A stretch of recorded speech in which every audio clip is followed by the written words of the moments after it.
Nasibuka Luweero mu Bulemeezi ku kyalo ky'ewaffe Kasaala.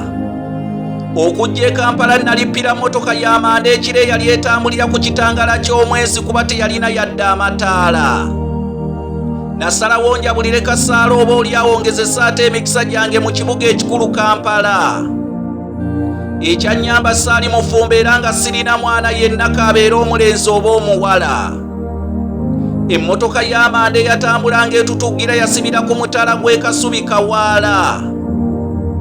Amaka gange agaasooka nagakola mu kigoma ky'omwala kuba saalina ba mikwano na ba Luganda gye nnyinza kusula. Natandika okusaba ababoodaboda okuboolezanga pikipiki zaabwe ezaabanga ziddugala.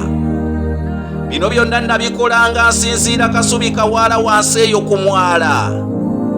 Omulimu ogwo gumbeezezzaawo natuuka n'okuwasa era n'enzaala n'abaana 4. Kyamukisa nti wenjogerera bino omuwala omukulu agenda kwanjula. Era abatabani twateesezza omutwalo bampeegwa mmotoka ogutwala omuwala.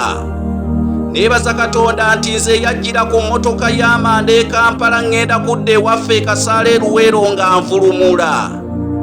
Obubaka bwa Nsereko Josefu busengekeddwa. Kanoonya Juma omulangira w'e Bukerekere.